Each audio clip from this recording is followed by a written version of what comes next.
Reverend Dale Blackford and Reverend Kenneth Price on Sunday, December 15th, Freedom from Suffering.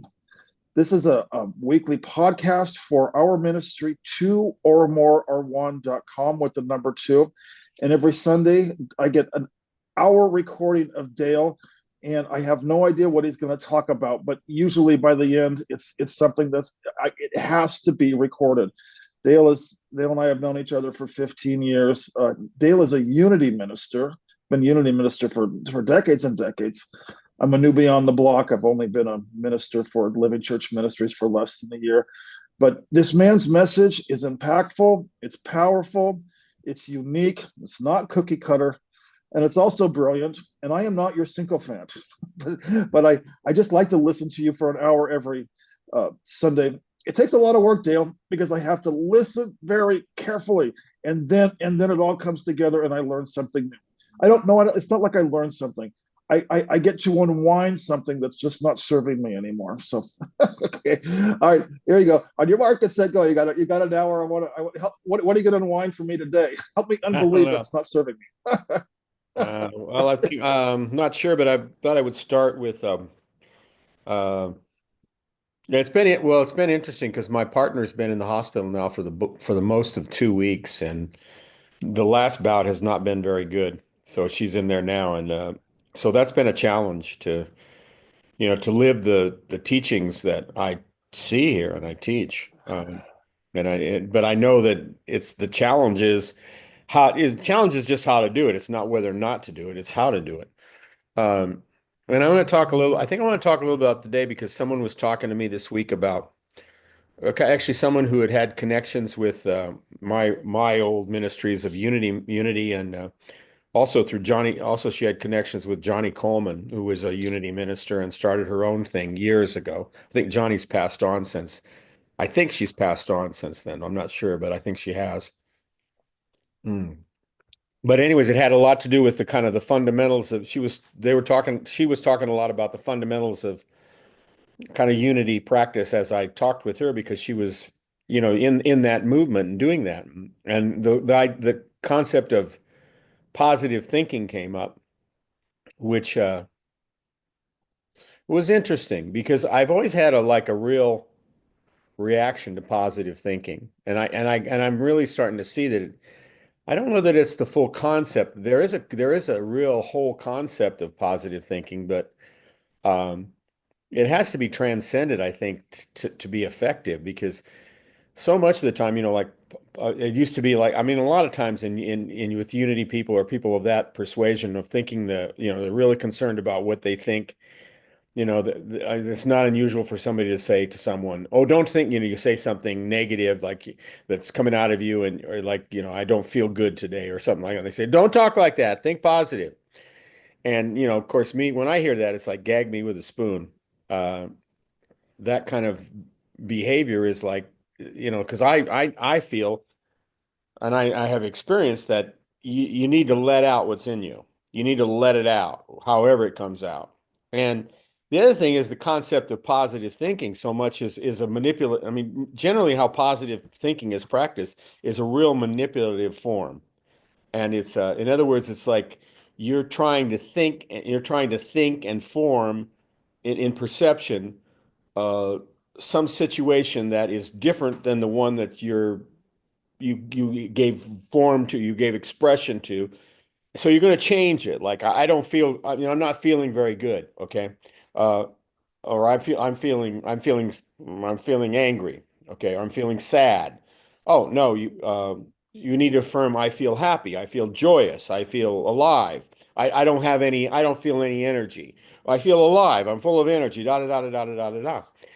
And it's so manipulative because you think, I mean, this gets back to the concept of how big is your God? Because if your God is big, that I mean, it's like infinite and it has your back in all things, then you can't look like what Einstein says, you can't look at anything and see it as hostile. You can't look at anything and see it as wrong. All you can see it as is that you're not seeing something, you're not missing something that's creating a shade, a specific shade of how you're looking at it. And that specific shade of how you're looking at it, you want to you really do want to come out of that. It's not a bad shade. I mean, a dark shade is no better and no worse than a light shade. The shade is the point, the thing, and how it's shaded, how it's contained, how it's like a small idea of perception that's trying to be controlled. And so when it comes to positive thinking, like for instance, I was thinking about that, and was starting to me to realize that in a way, positive thinking in the world is good to it's good to practice it, but you have to practice it with the jams kicked out some. I think if you want to have any sanity, any freedom from, freedom that develops from it, other than collapse freedom. There's all kinds of freedom that occurs from practicing something that's really half baked or less than that, just crazy perception and grinding it to the ground, like isolation. You can isolate to the ground, and then eventually you can do alcohol to the ground, and eventually it collapses. And that's a freedom from that, and that's a legitimate path of truth.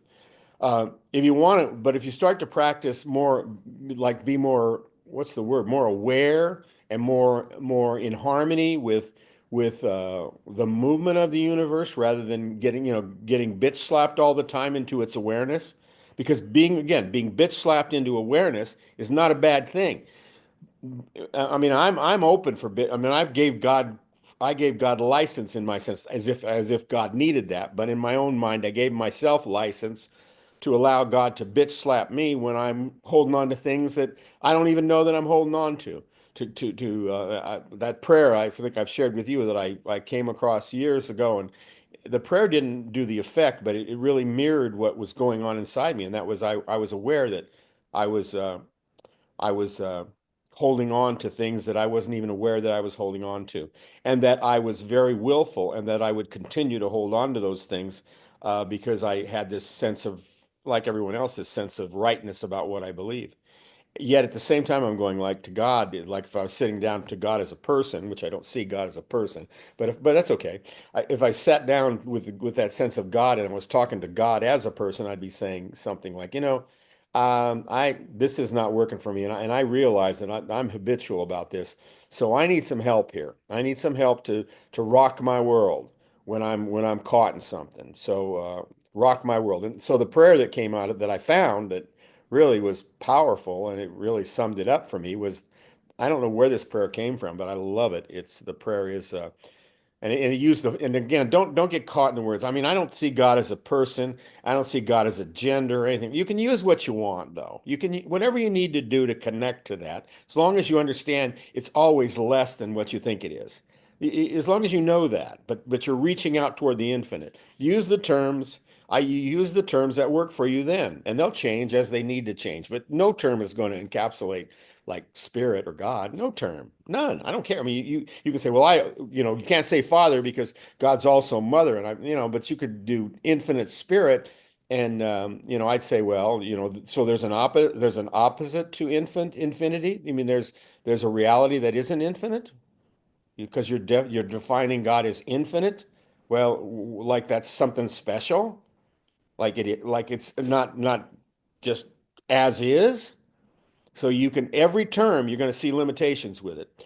But so this prayer uses Father, and I liked it when I never really used Father in my prayers except Jesus did, and so I kind of liked it from that point. Anyways, this was the prayer. And this is the prayer: is Father, I place my entire being in your hands, and I am formed according to the perfect pattern which you planned and prepared for me in the beginning.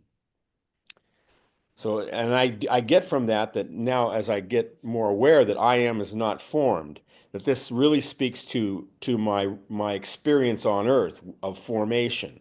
But that's okay, because it's like in essence that my world and my concept of me is formed according to the perfect pattern, which in the best way I could say that would be release, would be a peaceful release and acceptance of it.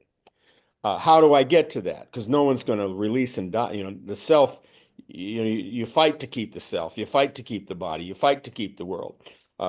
It's hard to just say, well, I'll let go of that. Unless you got some divine help that's saying, that's actually kind of pushing you into it, pushing you right into it, which I have given that spirit, like in my mind, like I'm open to that concept of being pushed into confrontations with the limitations I'm holding. I'm very willing to be pushed into that to the point of uh, hopelessness, helplessness, so that I have nothing left there. I mean, it's interesting. I was saying a quote to someone the other day. It was it was kind of like this. It came out of me. It was if you have nothing, you have everything. But if you have something, that's enough to keep you from everything. Was that, do you know who said that quote? I Me, like that quote, by the way. Okay, me, I said it. I'm gonna quote you on that. It's like That didn't nothing come from your else. quote file. I was going to say it started, I wanted to correct it, and then I went, no, I'm not going to correct it. That works. It's like if you have nothing, you have everything. But if you have something, Yeah, that's enough to keep you from everything. And I it would is, have to. I could hear that. yeah. And so that being able to bring me about to the state of nothingness is a willingness, and you have to have faith in God's and that God's got, in a sense, God's got your back. That because that doesn't mean, I could collapse into nothingness and feel like I would go insane. And that might be the case because sometimes my mind's not ready to let go of all that. So I have to trust that the universe is moving through all that I am and all that I think and believe to bring me to that place of those. It's like, I came into one Monday where I came into one Monday with my partner where some things happened where uh, they had to do with the care for her, about finances for it, and actually who would care for her because she went into another phase of need. And I'd been thinking about that for some time, like that I did, feeling like at some point I'm probably not going to be able to care for her, that she's going to need more professional help. And all of it, but I looked at my mind and I said, well, can you do that? And actually I had friends who were telling me that too. They were saying, Dale, some of them emotionally saying, Dale, angry. I had two people that were angry at me, angry, or anger was coming out of them and it was towards me too. They really care for me. And they were saying things like, they're saying like, I hope, I want you to change. I want you to let this go because I'm afraid I'm going to lose you. I'm afraid it's going to kill you and it's going to lose. And I listened to him, and I both times I went, well, I really appreciate, and I really appreciate that emotion. It wasn't like they were giving me their advice was coming, yeah, but it was coming as an outpouring of their emotion that was pouring out of them. And I was glad to hear that. At the same time, hearing it and knowing that it doesn't matter in some sense as far as the action or the advice, because I can only do what I can do, which is wait. I can't make it happen. I can only, if you listen to all these things that I've been doing, you're going to get that pretty clear from me that I don't initiate things. I wait until they open. So a couple things actually collapsed on Monday morning, and I remember feeling just going like, oh my God. I said a prayer too, because my prayer with my partner, because she was collapsing too, and it was the prayer was it was just really like things I know, but like reaching out towards that, like, hold us, help us to see, let us know what we need, now, because we're really feeling lost here, and I know that's not bad, but that's exactly what I was feeling. And it's hard when you really feel lost, even though there's faith in it. It can be really, really hard when you get stripped down. It's really, really, really quite a gift.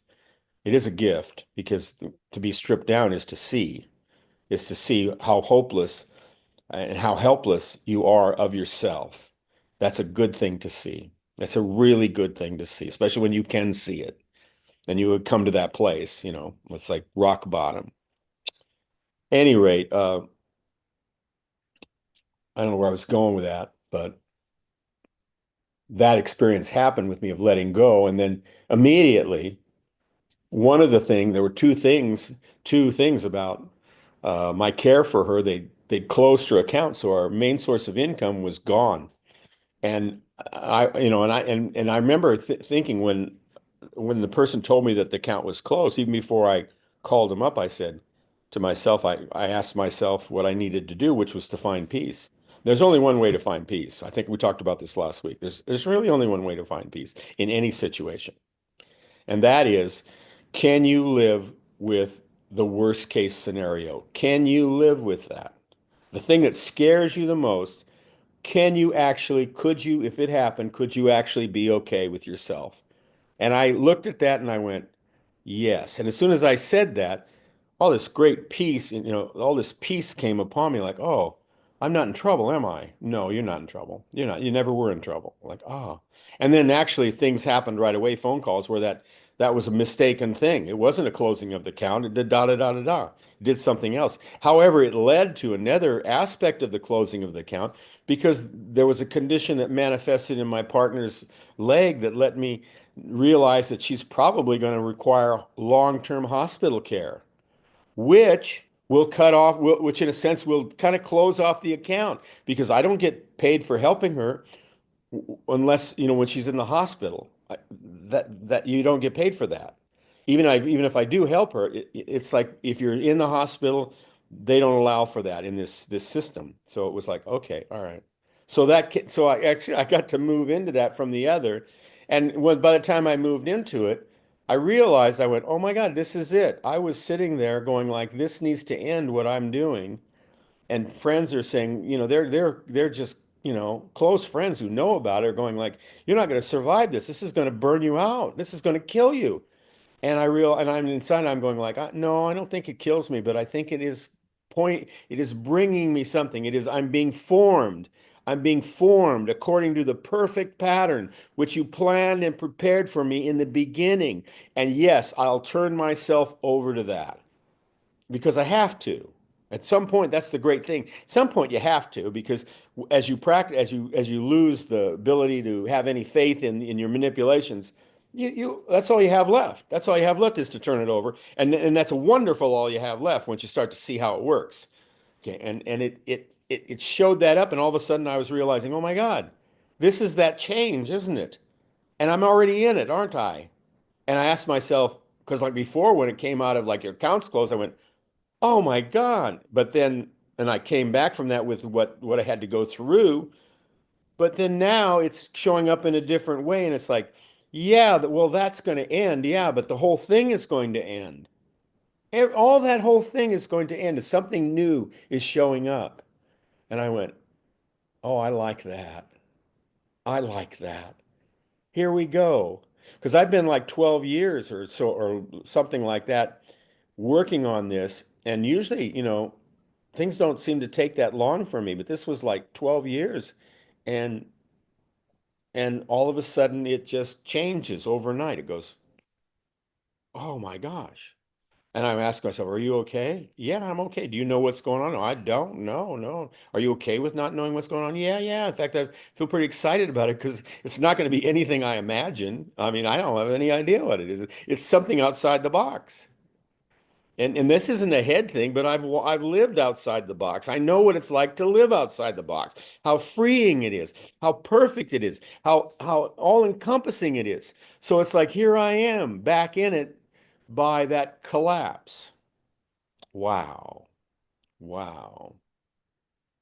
So, kind of to go back to the positive thinking thing. I think that's where I'm going with this.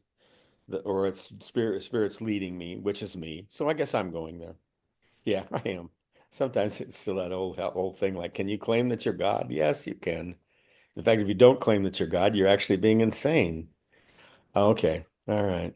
So the divinity within me is speaking and showing me that, like, so on this earth, like being in this earth, being in this world, but not of it, is the practice of positive thinking. But it's a different form. It's not like what it really, it's first what it starts as is very similar to the Einstein quote again, too, where you're looking, where you practice it is you have this, you see something, a perception, And you say, well, like all my income dried up, okay, or my partner is going to be totally incapacitated, and I'll have to figure out a way to carry her and support her, and I don't know if I can do it. I don't know if I can do it physically or mentally or emotionally.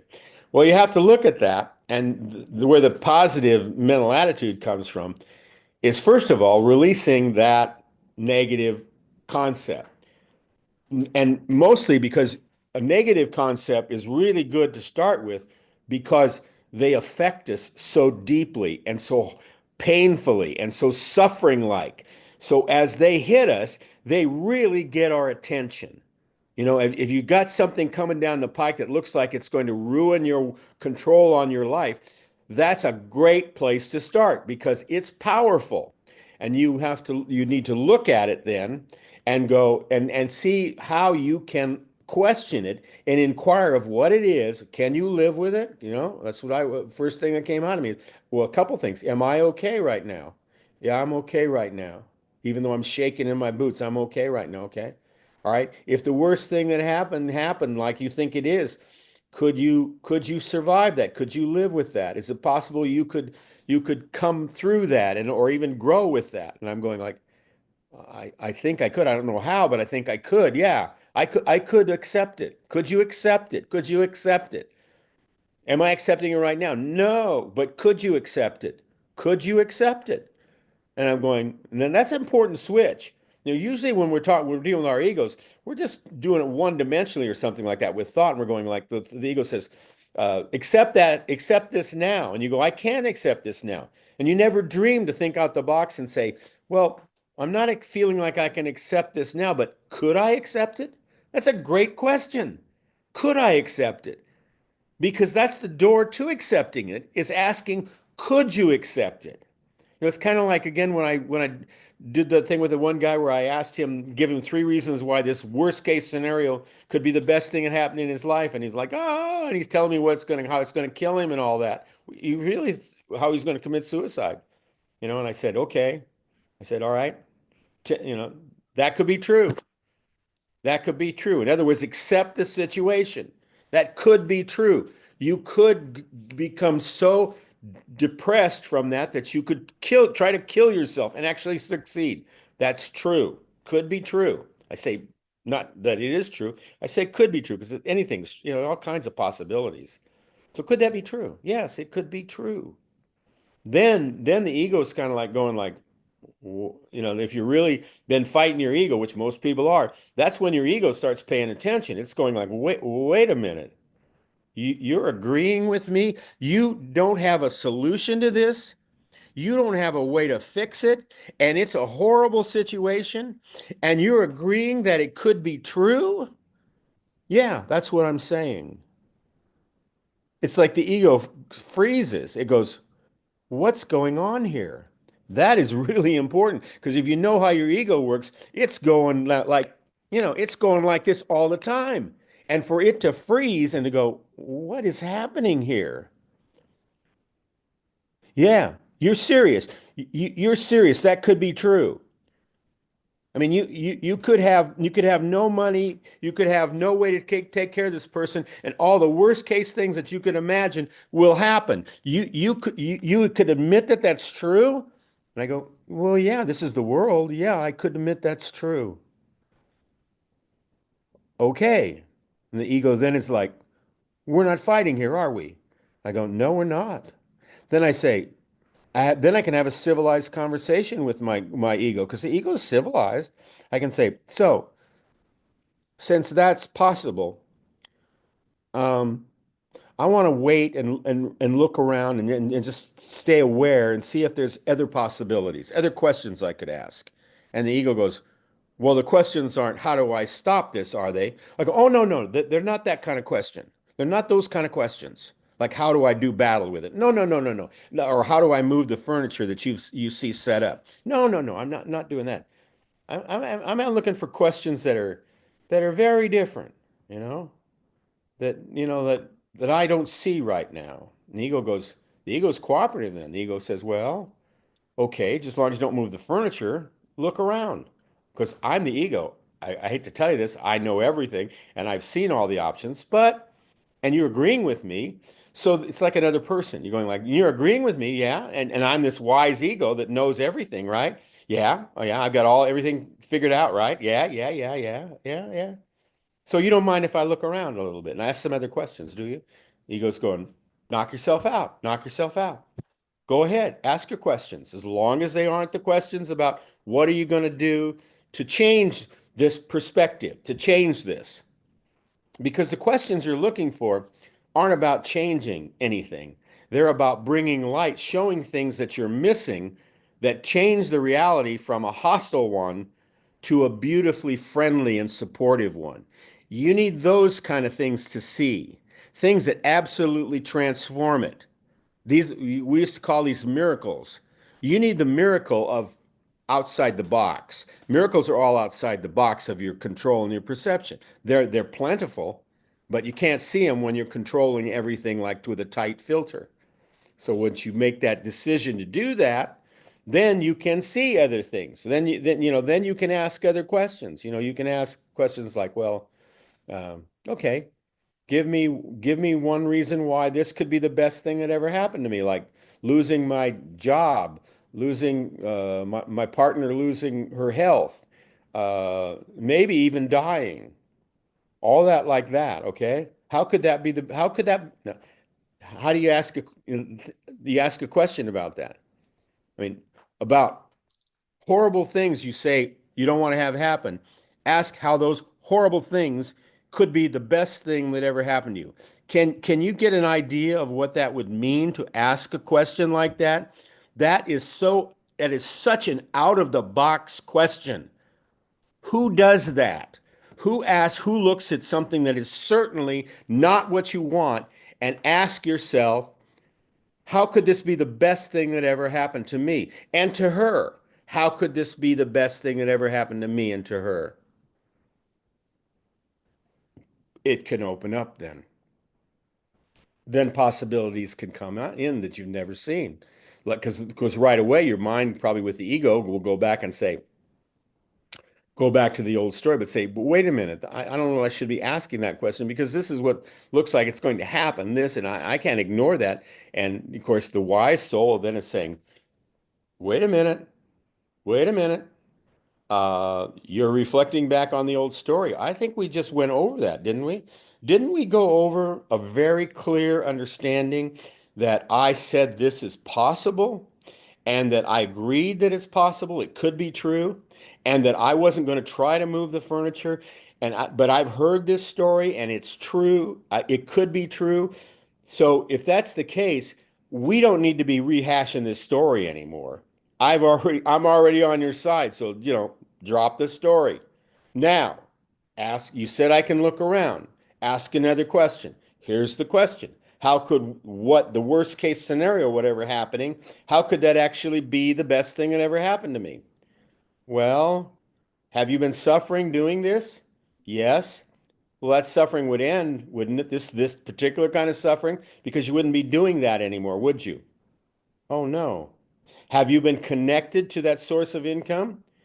The thought of being pulled away, did that frighten you? Yes, it did. Well, if it's gone, you wouldn't be worrying about it being taken away. You'd just be dealing with it. And what's your success rate at meeting circumstance, Dale? Wow, it's 100%, isn't it? Yeah, it's 100%, isn't it? Yeah. Oh, yeah. Oh, I remember that now. So everything, there's something there for me, supporting me all the time, isn't there? Yes, there is. There is. And is it possible that you could have a real like new awakening and intimacy with this force creating new things in your life that you've not seen because you're finally letting go of this one? Oh yeah. That could be, couldn't it? That would be good. That could be the best thing that ever happened to me, isn't it? What about your partner? Is she suffering? Yes. Well, out of your care in more professional hands, is it possible she could actually feel better? It's possible. Yeah, it's possible.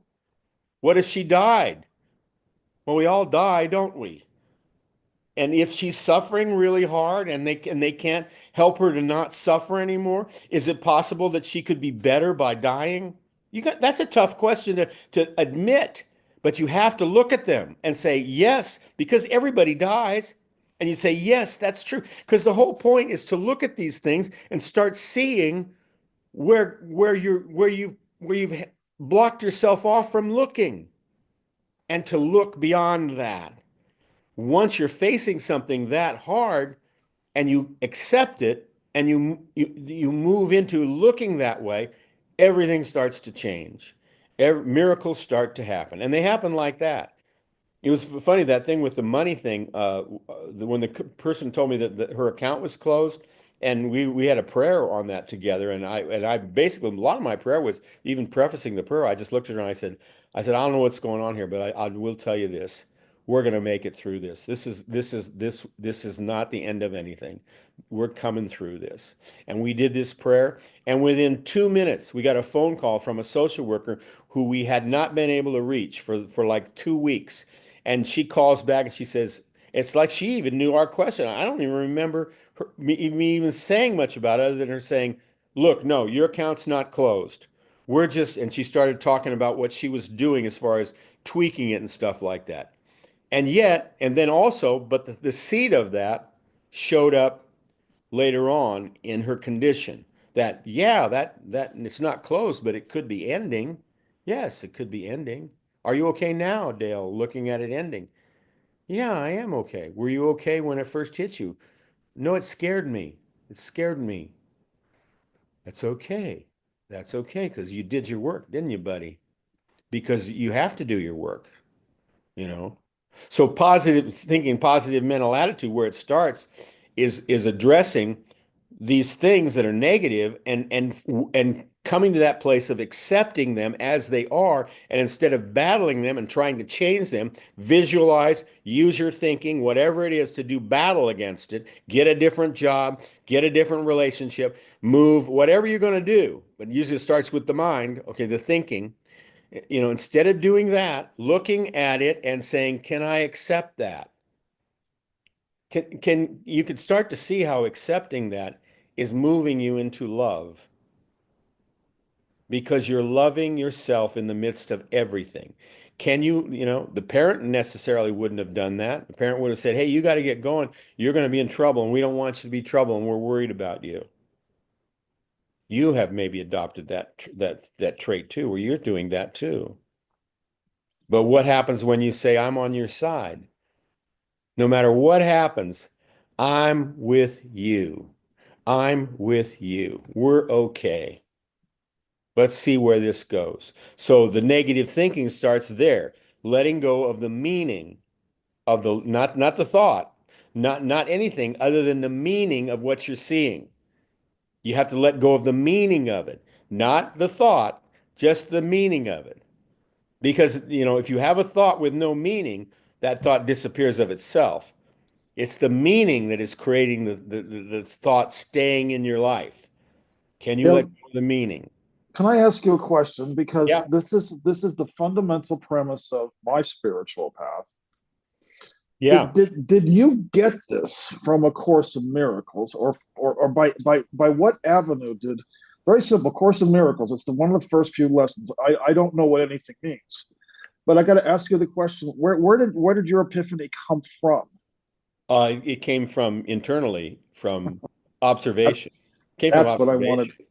Yeah. So basically this is just an organic truth that was Right. revealed to you after Yeah. after years and years of. That's why I document all these. This is what it Right. looks like. This is what it looks like, Yeah. folks. In fact, when I come across texts like when I came across, started reading the Course in Yeah. Miracles, I didn't read it for a long time. Even when I came across Krishnamurti, I find it fabulous, fantastic, or Tolle, or any of those people that kind of line up with this stuff. My first experience is not, my experience is not, oh, I never thought of that. My experience is, yes, that's exactly what I've been seeing. You say you see that too? You experience that? That's where I know that the writing is true for me because it's reflecting what my internal experience is sharing with me. It's reflecting it back. And not, there aren't a lot of writers I find that do that clearly, other than, I mean, the best ones I have on the planet right now are Jesus, especially not all of Jesus's red letter words, because some of them are bonkers. They were church words. But it used to be the Gospel of Thomas was probably the clearest one for me. But now it's not Thomas, John. But now it's very clearly the Gospel of Thomas with Jesus speaking, uh, Teilhard de Chardin, Pierre Teilhard de Chardin, uh, Krishnamurti, The Course in Miracles. These are all sources that I've read continuously, and I've gone, when I've read them thoroughly, I've never found a flaw in it. Even Tolle is really good, but I found flaws in Tolle's stuff. Not in Byron Katie. Byron Katie, that's just like crystal clear. But You Tolle, know, Tolle, we there's still share some little stuff there. we share that in common.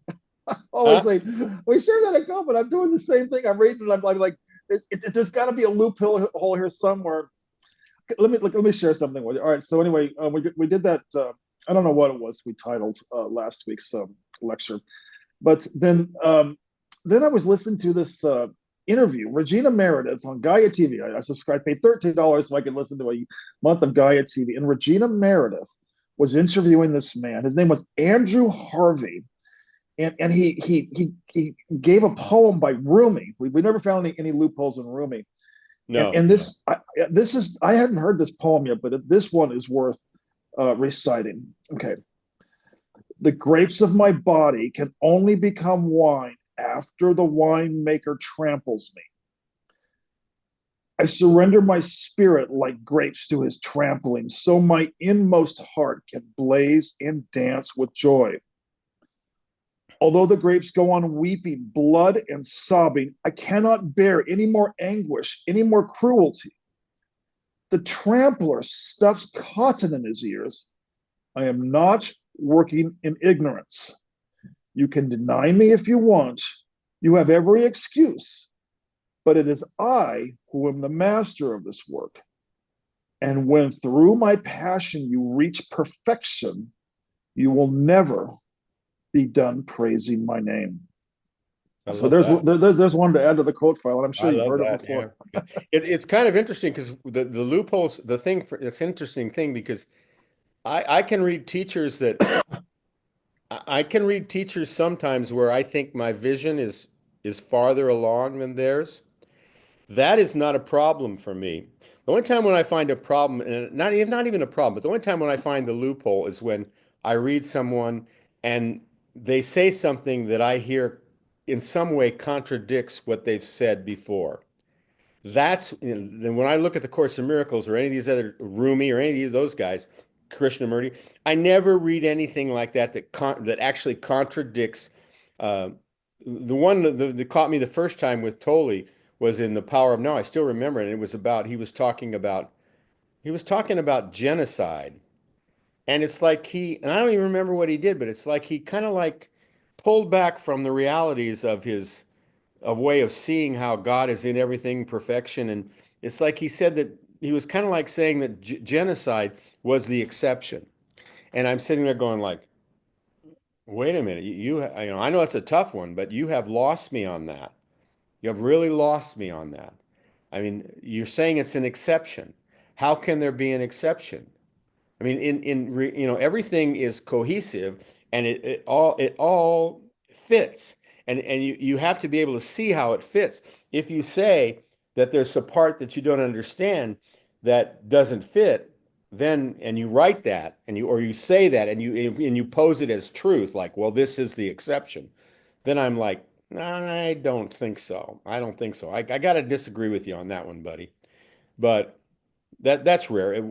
Tolle was a big factor in helping me awaken that dark night of the soul stuff when I was going in that, and that was through the power of now. And 99.9% of that book was just exactly what I needed to read. And even the one part that wasn't, I don't throw it away.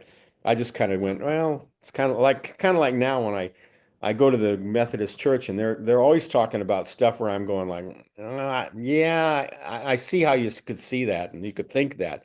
That isn't what I'm seeing. That's not how I'm seeing how spirit in the world work. But that's okay. I can set that aside because I can hear the message of the love and the acceptance underneath, and that is consistent. And I'm going like, okay, that works for me. Yeah. Occasionally, she's had this church we've had there. They had one guy that came on, and he was getting into this should ought to Christianity, and I'm like, oh my God, please stop. Please stop. You're embarrassing yourself. You know, the love, he's talking about the love of God, and you're saying ought to, should, this, that, and you're putting out the threat that maybe if you don't do something right, something's going to happen that God's not going to like.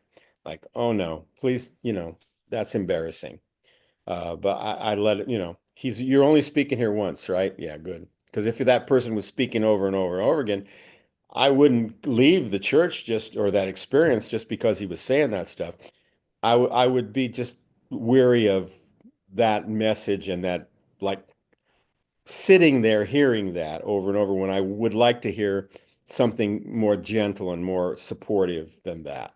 And after a while, I'd probably be going like, I think I'm not the person to hear that. I'm not the person to sit here and, knock yourself out, but I'm not the person to field this.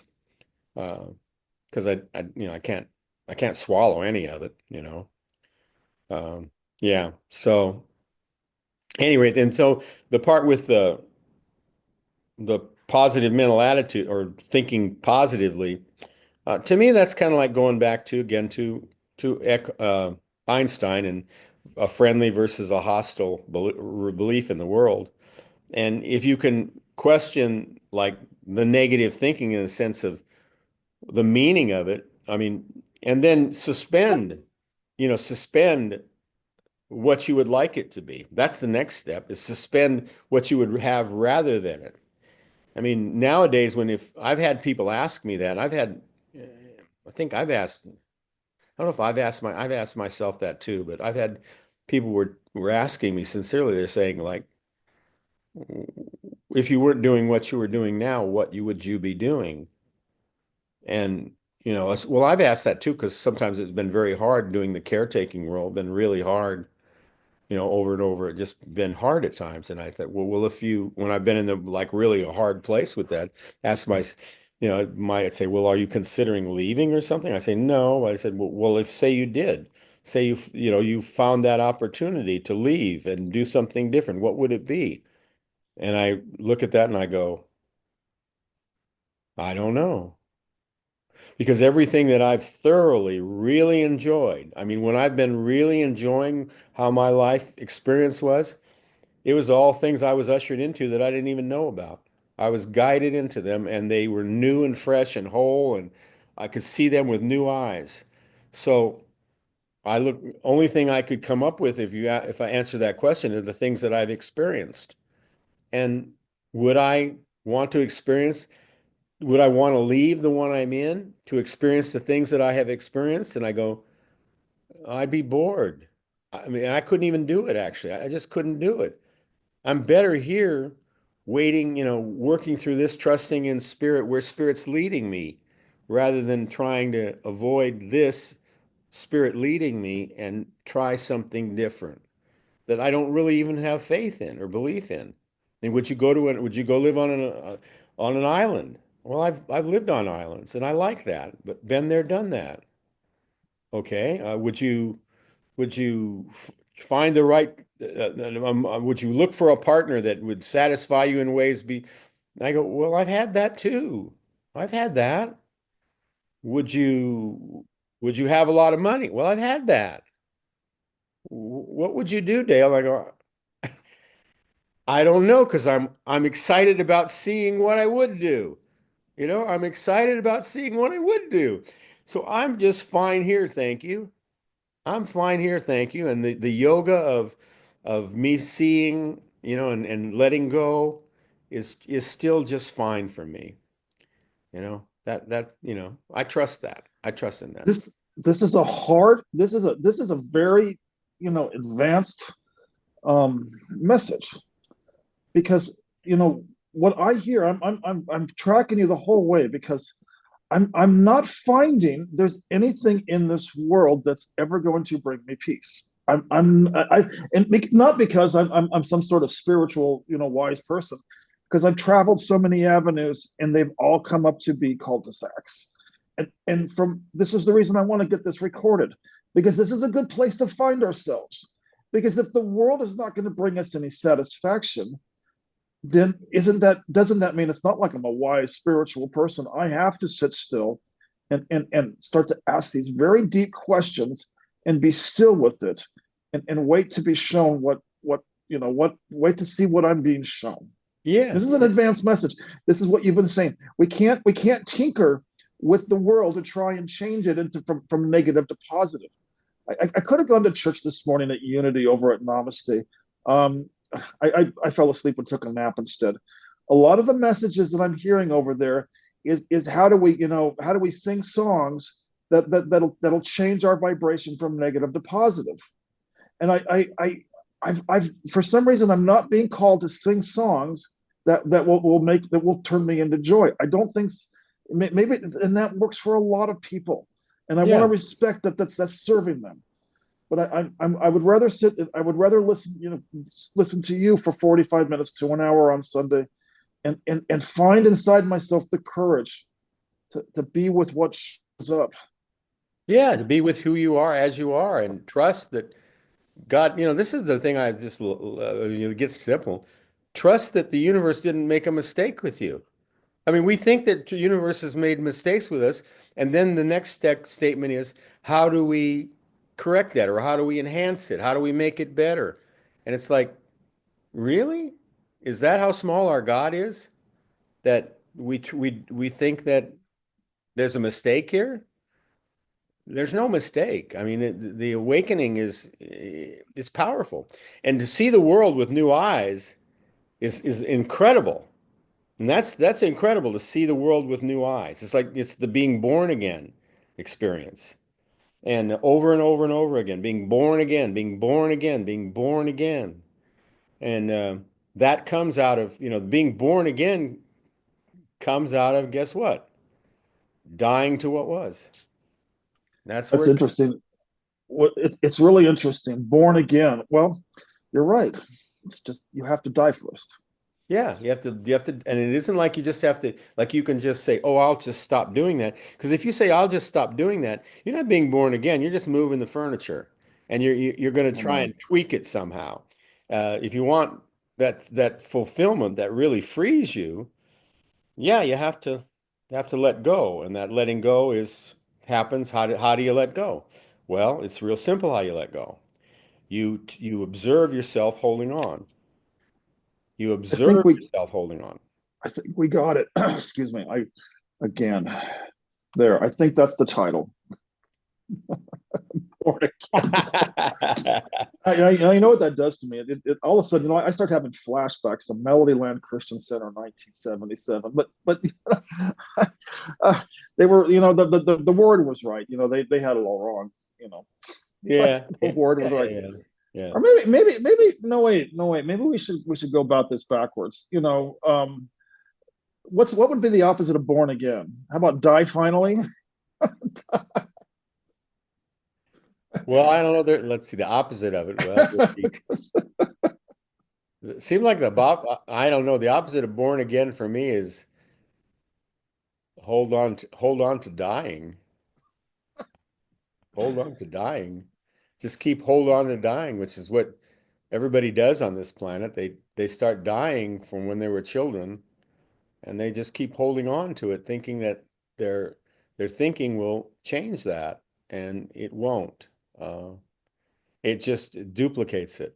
It replicates it. It makes it more confusing. It turns it oh, into beliefs. It turns it, which we bury and say that run us. We try to become automatons, and we can't. The thing is, we can't become automatons. We're not. That isn't our nature. So that's why the pain is real intense. The suffering is real intense because we're not designed to do that.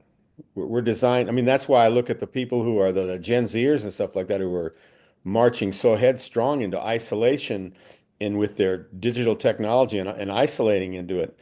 Um, they're going to make a major breakthrough because of this massive movement of people testing the reality of that truth that Do you believe that you can isolate yourself, and that's where you will, that everyone isolating themselves and speaking from that isolation, like through social media and stuff like that, distancing from each other, but using that form of distancing, that's which is more isolation, will that will find freedom. It won't find freedom, and eventually, what will happen is there'll probably be a big breakthrough because people will have forgotten how to connect with each other. And that doesn't mean they can't connect with each other, but we know this as like older adults, the longer you refuse to do something and deny something, the harder it is to actually pick it up again, unless you collapse. When you collapse, it's right there, and you can start fresh. Then it's born again. You can do it right away. But that's where it leads. It's going to lead to, like Teilhard de Chardin was talking about, it's going to lead to a massive collapse of individual consciousness into one I am. It's going to lead to that for the masses. And then there's going to be people like you and me and a lot of other people who are a part of that, but also will be called upon, like even right now, to shed light so that the grace of that light is surrounding, consciously, humanly, it's surrounding those who are doing this good work. It's not work I want to do, but it's work they're doing, and it will bear results, fruit. It will bear fruit, but it's going to be like, will it be freedom from suffering? No, it's going head on into suffering, and suffering is not bad, but there can be freedom from suffering, but freedom from suffering, there's a different path for that. Um, Ultimately, suffering dissolves always because it's about reflective thinking. And if we're all one, I am, if we're all one observing as I am, of course, that's the end of suffering because there's nothing to reflect. There's no possibility of karma or hostility or anything other than the glory of what I am is witnessing together as one. I mean, not even as one, just one. So yeah, those folks doing that work, I try to remember that because I'm seeing things change all the time, and I'm going, and sometimes it bothers me, and then like it irritates me or something like that, and then I'll get a little bit removed from it. I'll go, oh, that's that happening, isn't it? Like, customer service really getting kind of real strange when it deals with you, and I'm going like, yeah, but this is where they're moving, and they're being guided, and who do they're being guided to move this way, Dale, because this is their work. This is the work they're doing on the planet. Uh, and then there's others that are doing work to talk and come together in groups to create a core of grace, of conscious grace, so that reaches out, that collects, that is there for the access to everyone, so that when if someone collapses, it's there, it's You all know, there anyways, but it's also manifested on the earth. I think that's the key here. It's the collapse. I've been spending, the last couple of days inside of a collapse. And maybe the question, how do you be there with someone inside of a collapse? I got, I reached out to someone today, this morning, and she just went into it was so difficult for her to be on the phone with me, because she was just trying to throw out. She said, anyway, I don't want to go into that. Can we start wrapping it up here? I'm Yeah, I'm we can wrap I'm it up starting now. to Yeah. kind of squirm. I'm going to have to edit some of this stuff out because I'm having difficult time focusing this afternoon because I'm kind of still dealing with that lingering illness. Um, this has been Reverend Kenneth Price and Reverend Dale Blackford on Sunday, December 15th. And I don't have a title for this one yet. Um, Here's the question I want to ask before we end the recording. How do you spell Tardan? You've been referring to this several times during this video, but I can't. What was the name of that mystic? Oh, Teilhard? Teilhard. How do you spell that? Well, it's his full name is it starts. He was a father. He was a priest and Okay. an anthropologist. So he Okay. goes by Father Pierre. Pierre. Pierre. Pierre. Father Okay. Pierre. Father Pierre Teilhard, capital Teilhard. Okay. I think I think you double check on that. I think it's EI, not IE. I Well, think as long as I can get close, so EI. the And then internet will the correct me. last name is a lowercase DE, Day. He was French. DE, Chardon, a CHARD, I think ON. Okay. I got some foundation. I'm curious.